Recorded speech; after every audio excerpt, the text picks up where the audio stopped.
Welcome back. Today we're going to learn the theme music to the hit Netflix series Stranger Things. Now this one is going to be rather unique. It's not like other theme songs that have a clear beginning and ending. Instead, the music kind of slowly emerges and swirls around for a bit and then fades out. So genius. So today we're going to show you the main elements of the music and then show you how to improvise your own version of Stranger Things. Let's go to the piano. These are the notes of the arpeggio we hear repeating inside the theme music. It's C, E, G, B, and C again. It's what we call a C major 7 chord that continuously rolls up and down again and again. A regular C major chord would only have the notes C, E, and G, but when we add B, which is the 7th, that's how we get this really awesome C major 7 chord. Which fingers you use is up to you, but I'll show you a couple of easy options if you want to use 2 hands for it. One is for the left hand to use the 5th finger, 3rd finger, and thumb on C, E, and G, and the right hand on B and C. And you can use either 2 fingers, 2 and 3, or 1 and 2. And then it'll sound like this.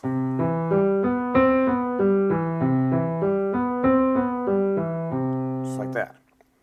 Another option would be to use just 1 finger on the left hand and have these other 4 for the right hand. And I use fingers 1, 2, 4, and 5 on E, G, B, and C.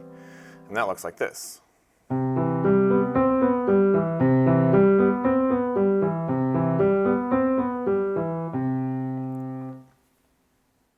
A more advanced way to play it would be with 1 hand, which would then allow your other hand to play bass notes or little melodic segments up on top. Here are some options for using just the right hand. One way is to start with 1st finger on the C, and then 3rd finger on E, and then thumb coming under 1, 2, and 3 on the G, B, and C. I'll demonstrate that again. 1, 3, 1, 2, 3, and back down. 2, 1, 3, 1. Thumb, thumb, and thumb.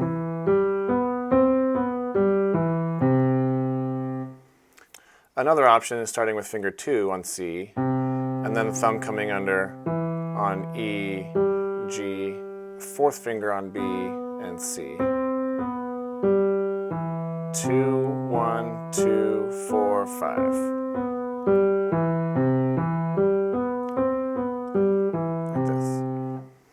All these options depend on how big your hand is and what feels most comfortable for you. This last one is for bigger hands, and it's the hardest one, but it uses all 5 fingers of the hand, but that means you don't have to cross the thumb under it all. And I'll show that again. 1, 2, 3, 4, 5.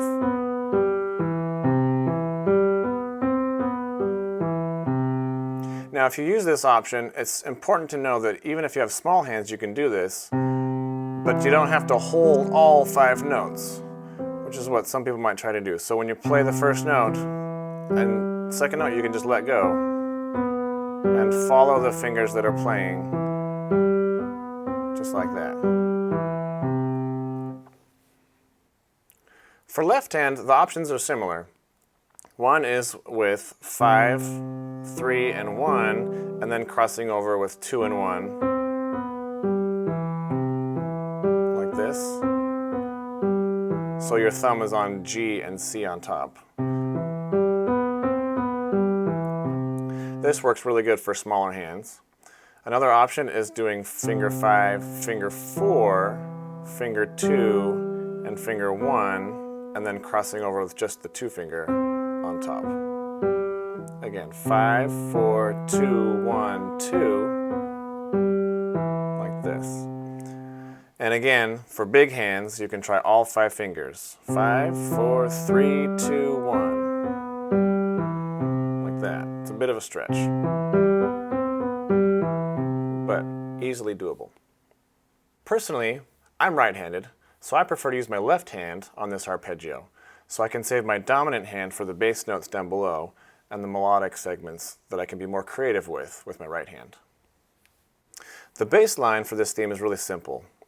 It starts on a low E, and it holds it for 7 beats, and then one beat on the D, stepping down on its way to the C. And that C is held for another 7 beats, and then a D for 1 beat on its way back up. And that pattern just loops again and again through the whole song. But since you're improvising, you might get really caught up with something really interesting up here, and you can just hold that low E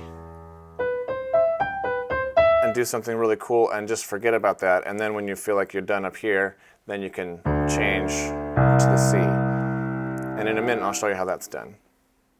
The melodic material is where you can really experiment with your creativity. Because the underlying harmony consists of C, E, G, and B, those notes up here are obviously safe to use. You can also try using D and maybe even F sharp. And all those can be experimented with and see how you like it. When we get started with my improv, you'll see that I will use D quite a lot and also the F sharp, along with my core notes C, E, G, and B. The last thing to mention is what to do with the sustain pedal. If you have one, I highly recommend using lots of it. In normal pieces, you'd want to be careful with how much you use the pedal, making sure not to blend the harmonies too much. But this kind of music just demands lots and lots of that blending. Now let's see what I can come up with.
Thanks for watching.